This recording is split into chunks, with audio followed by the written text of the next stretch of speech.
Ladies and gentlemen, welcome into my official college football week number 12 score predictions, where I predict the score in every ranked games. We've got about 18, 19 games to get to week 12. Last 2 weeks of the regular season. It's getting good. It's getting crazy. Happy holidays, everyone. Let's get right into it. We start off, how about an 11:30 Friday night game? San Diego State, the undefeated Aztecs, put that undefeated season on the line against UNLV, a team who started the year 0-8. They've since won 2 games. They are better than their record, ladies and gentlemen. But what is this game? 11:30? You're gonna need some eggnog or something with this one here. But I have San Diego State winning a closer, low-scoring game, 27-20. Very good defense San Diego State has. Offense a little iffy. UNLV, a team started 0-8. They've won 2 games in a row. They're at home. This could be maybe an upset spot. I'm not predicting it. Originally, I actually did have this game as an upset, as UNLV winning, but I like that San Diego State defense too much. I think they get it done on the road, and they win 27-20, 11:30 Friday night game. Moving on to the Saturday games, the noon window. We've got the Spartans of Michigan State traveling to Columbus. 2 Heisman hopefuls here. The Heisman race is wide open. Kenneth Walker, C.J. Stroud. Ohio State is 19-point favorites in this one, and I do have the Buckeyes winning 49-28. If you're Michigan State, I was thinking about this today. Michigan State's game plan against Ohio State, I would literally blitz C.J. Stroud on every third down. You already know you have no chance of covering Chris Olave, Jackson Smith-Njigba, and Garrett Wilson. You give up the most passing yards per game in the nation. You know your secondary is bad. Just blitz C.J. Stroud. He struggles under pressure. See if you can send that extra man to get someone there. That's, to me, Michigan State's only chance in this one. Ohio State is going to try and limit Kenneth Walker. Huge matchup in terms of Heisman potential. If Kenneth Walker has a huge game where he has 200 yards, 2 or 3 touchdowns, and Michigan State wins, he completely, at least in my eyes, wraps up the Heisman. Completely. On the other hand, C.J. Stroud facing this bad pass defense of Michigan State. If they don't get any pressure, he will pick them apart. And if Ohio State, they're going to be keying on limiting Kenneth Walker and making Peyton Thorne beat them. I think they do that. I think they do limit Kenneth Walker. Ohio State's run defense has been decent recently. The pass defense is another story. If they don't get pressure on the quarterback, the secondary struggles, especially the safeties. But Ohio State, this is just not a good matchup for Michigan State. Everyone's surprised. How is a top 10 team in the nation 19-point underdogs? Well, they're on the road and they're facing just this offense with 3 superstar receivers and a superstar true freshman running back. Give me Ohio State, possibly a 50-burger, but I'm going with 49-28. We've got another noon game. That is Charleston Southern coming out of the FCS division, taking on the number 1 team in the nation, the Georgia Bulldogs, who have the best defense in the nation. This is a noon game. I have Georgia winning this one very easily, 59-3. I'm guessing, again, the Georgia quarterback situation, it's so mind-boggling. You'd think JT Daniels is more talented, more, gives Georgia more potential, but at this point, Georgia just needs someone who's not going to turn the ball over with how good this defense is. It's crazy. I never thought in the year 2021 you would be able to operate with a game manager at quarterback and win the national title, and Georgia is doing that because their defense, they don't give up points. You go on the road at Tennessee, hostile environment, 7-0 Tennessee early. Georgia completely shuts them down after that, completely shuts them down. So in this game, I'm guessing we'll see JT Daniels if he's healthy. I always make the joke, we need an Amber Alert for the dude. Is he injured? What is wrong with him? I guess they just like Stetson Bennett more because he doesn't turn the ball over. I have said before, Stetson Bennett's a wannabe Alex Smith. I believe that. And then you've got a team like Charleston Southern. They're an FC team. They want to fight in this game. Maybe they get a field goal. They get on the board. I like them to do that. But Georgia should win this game handily, of course. Moving on. This is a big one. This is a huge game. Iowa State at Oklahoma. Iowa State sneaky good. I do feel bad for Oklahoma fans. They keep getting screwed with this Fox Big Noon. Trust me, I hate it too. It's ridiculous. This one, I do have Iowa State. I guess this is an upset. Oklahoma's around 4.5-point favorites. But at some point, we just got to admit to ourselves, it's not Oklahoma's year. If I was Oklahoma, if I was Lincoln Riley, I would be starting Caleb Williams, whether he gave you the best chance to win or not, considering Caleb Williams is going to be your starting quarterback for likely the next 2 years. He is a true freshman. Spencer Rattler is probably going to transfer, or basically will transfer at the end of this year from Oklahoma. If you're Oklahoma, get Caleb Williams, important experience against a good defense in Iowa State. Iowa State, it's been a tough season for them, but they're still capable. And I just think Oklahoma, you're playing a noon game, 11 a.m. Central in the state of Oklahoma. Big noon is such a joke. I completely understand why Oklahoma State fans are mad about this. I'm an Ohio State fan. How do you think it's for me? We play 5 big noon games a year.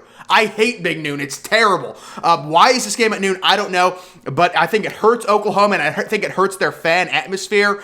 Give me Iowa State 28-24. Next, we've got another noon matchup. It is Prairie View traveling to Texas A&M to face that really good defense, and I've got it at 52-7. It is tough to give analysis on games like this. I'm not exactly sure the line. I know the line has not been released for Georgia, Charleston, Southern. I'm guessing it's going to be like 51.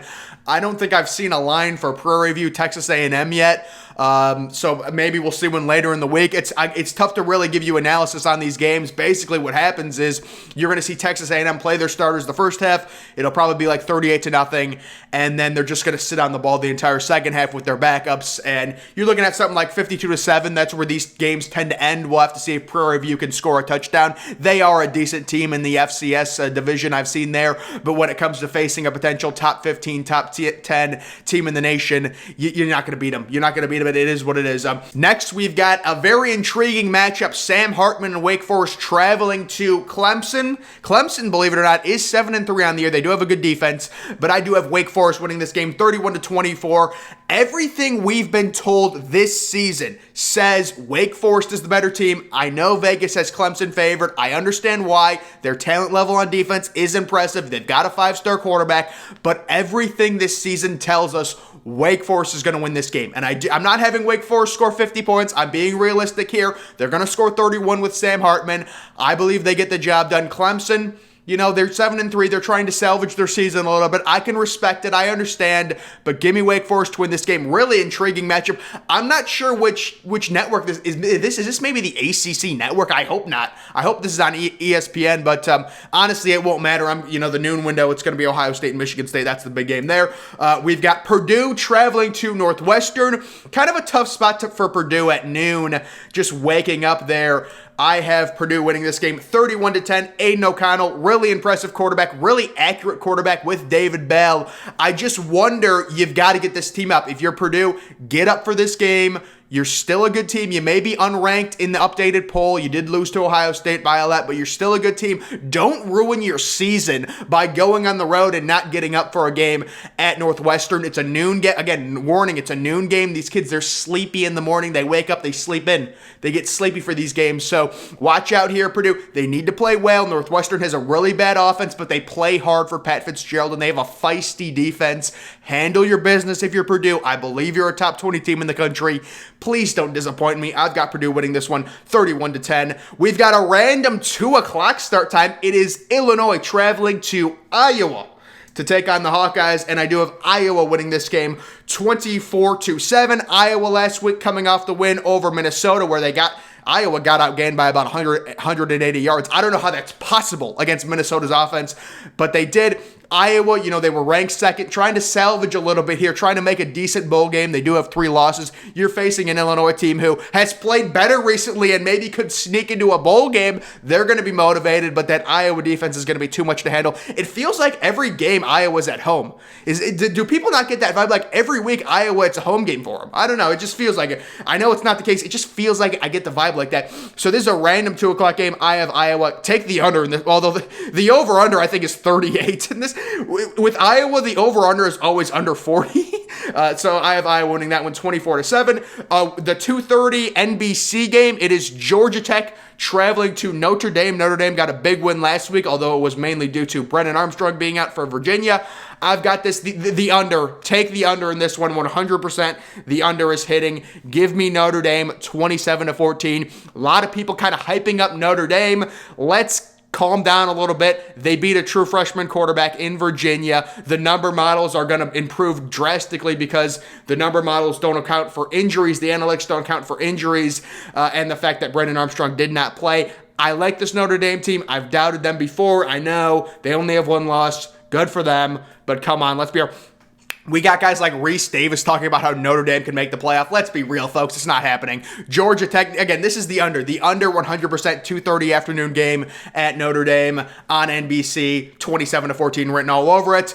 We move to the 3:30 window, and it's Arkansas at Alabama. Alabama coming off their major win over New Mexico State. Arkansas beat LSU by 3 in a surprisingly low-scoring game. I love the over in this game, and I like Alabama 42-28. The last time we truly saw Alabama was 2 weeks ago when they struggled against LSU. I think they're really going to get their offense going. I like KJ Jefferson, the dual threat Cam Newton type bodied quarterback for Arkansas. They struggled last week. They get it going a little bit this week, but this is a game where Alabama's up comfortably throughout most of it. Maybe Arkansas gets a few garbage time touchdowns to make the score look closer than it is. Give me Bama in this one, 42-28. That is the 3:30 CBS game. The 3:30 CBS game. We've got another 3:30 game. Here's one of Cincinnati's big games. They are facing SMU. SMU is 8-2 on the year. Cincinnati needs to win this game.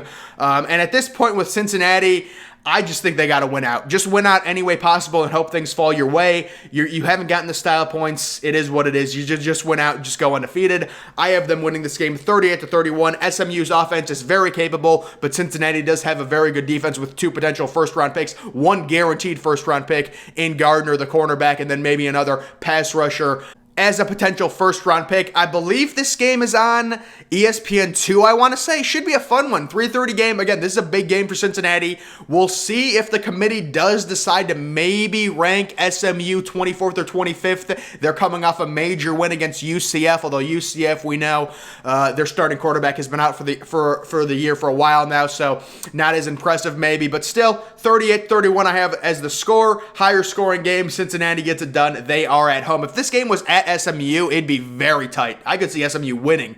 I can still maybe see them winning, but so the problem with Cincinnati, they're not impressing me. They're winning these games. You're beating South Florida by 17. You're struggling against Navy. It's week after week. You're struggling against Tulsa. I don't know, man. We'll see if Cincinnati, this would be a great week again for them to make a statement.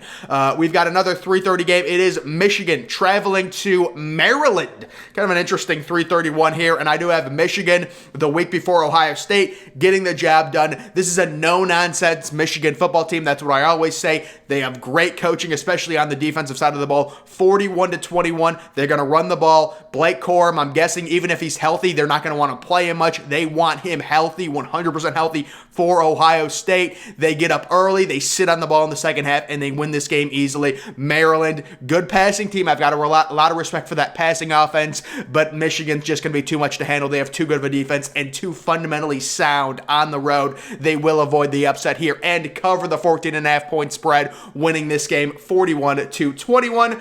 We've got Nebraska traveling to Wisconsin. Wisconsin is on a complete roll. They have totally turned around their season, and they, at this point, dare I say, look like a lock to make the Big Ten championship game against a likely Ohio State. I've got Wisconsin winning this one 28-16. We know the story with Nebraska. I don't have to say it. Everyone knows they're better than their record says they are. Their record says they're 3-7. They're coming off that bye week, late season bye week due to them playing week 0, so they get an extra bye week there. But Wisconsin's just going to be too much. They really are, and I don't have a great vibe on this game, but to me, Wisconsin, the way they've played recently, they're going to get the job done. Again, we know Nebraska's better than their record shows, but they have had a gauntlet. I mean, Nebraska's faced Ohio State, Michigan, Wisconsin. I mean, they have faced, in non-conference, Oklahoma. They faced a lot of good teams, and give me Wisconsin in this one to keep rolling. Wisconsin quietly, by the Big Ten championship game, could they be a top 12 at least team in college football? I know they have 3 losses. The 3 losses is really going to limit them from jumping some of these 2-loss teams, but still, they could be like by the time the Big Ten championship game happens, a top 12 team. They are trending right now. They crushed Northwestern last week. That wasn't that impressive of a win, but still, it shows this team is laser focused. They're crushing everyone right now. I got Wisconsin over Northwestern. Virginia traveling to Pitt. A lot of this game will be depending on the health of Brennan Armstrong, who did not play last week against Notre Dame. I have Pitt winning this one 41-24. I do not think Brennan Armstrong is going to play, although you never know. It's going to be maybe higher scoring if he does than the 41-24 score I have predicted. Virginia's defense is really bad. Their pass defense is really bad. I've said this before. Kenny Pickett is having one of those magical college football quarterback seasons. He's trying to go to New York. He may not win the Heisman Award, but he wants to at least go to New York. It would be such great exposure for the Pittsburgh football program. We'll have to see if he can get there. Pitt only has 2 losses. They're trying to sneak into that New Year's Six Bowl. They're going to be very motivated at home against the Virginia team who lost last week. Quarterback a little bit banged up. I have Pitt covering, I believe, what is it, a 13-point spread right now, winning this game 41-24. How about UAB traveling, taking on UTSA? The University of Texas San Antonio really struggled last week against a bad Southern Miss team. I have them winning this game 40-28. UAB is a good team, guys. If you don't know about this line, the line, UTSA is only favored by 5 points right now, I believe. So this is going to be a really good game. I don't know what the committee is going to do with the University of Texas San Antonio. They finally ranked them 23rd last week, but then UTSA, I mean, you're 33-point favorites. The game is like tied early in the fourth quarter against the terrible Southern Miss team who's 1-9. Will they knock them off again? UTSA is 10-0, but that game last week was really concerning. This UAB team, they're going to be motivated. They're going to go in. They want to knock off this UTSA team. I do have the University of Texas San Antonio winning this game 40-28, but it should be a good one. It should be a good one. Moving on, we've got a 4 o'clock game. It is BYU traveling to Georgia Southern. Very interesting. We know BYU an independent, so they're always going to have some unique matchups. I have BYU winning this game 45-20. BYU currently, I believe, 20-point favorites. The Vegas line says that over Georgia Southern. Georgia Southern not having a good year. Give me BYU. I do think the committee has BYU overranked, but they certainly should win this game taking place at 4 o'clock. We've got another 4 o'clock game. Syracuse at NC State. I believe NC State 11-point favorites in this one. I do have NC State winning this game. A lot of people are on Syracuse plus 11 to cover that spread, and I like that. It's not one of my best bets or anything like that, but Syracuse with Sean Tucker, the running back, who's got like 1,100 rushing yards already. I believe they're coming.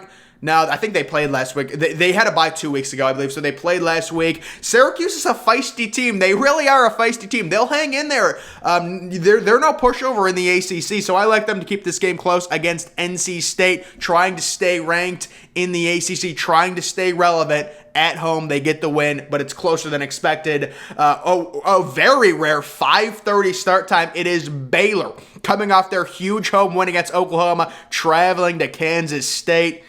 This one, I do have maybe the upset. Maybe, some people think it's an upset, some people don't. Kansas State winning 24-21. It'll be interesting of how Baylor's able to handle their success, handle their big win against Oklahoma. I have to give Baylor total props. They shut down Oklahoma. Oklahoma late in the third quarter had like 180 yards of total offense. It was a crazy game.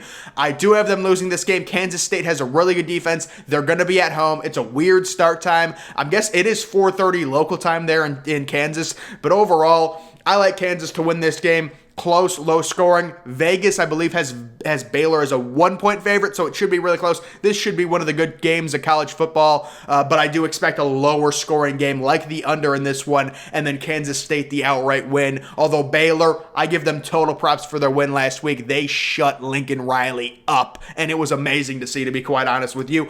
7 o'clock, so we're into the later window. We have Auburn traveling to South Carolina. I'm not even sure if Auburn is going to be ranked by the committee. They're coming off a pretty bad loss, and I think it compounds. I think South Carolina gets it done. This South Carolina team, they're a feisty team. You talk about 2 or 3 weeks ago, they crushed Florida. They can score. I love the over in this game. Whichever team you like, this game should be close. Give me the over. I think the over-under is like 43.5. Love it. 28-24. South Carolina gets it done over a very streaky Auburn team. Some weeks they look really good. Other weeks they look terrible. They might not even be ranked. I don't know. We'll have to see what the committee does. They shouldn't be ranked. Let's be real, folks. But they love the SEC, so they might be ranked. 28-24 the final there. 7:30 game. This is one of the big games of the day. It is Oregon traveling to Utah, and I've said this for the past 4 or 5 weeks now. Utah's going to beat Oregon. I've said that. It's going to happen, and I have it at 38-24, so this should not surprise very many people. What is surprising people, the Vegas line. Vegas is favoring Utah over Oregon, and people are like, well, Oregon's ranked third. How are they not favored? Vegas has zero respect for that Oregon offense led by Anthony Brown.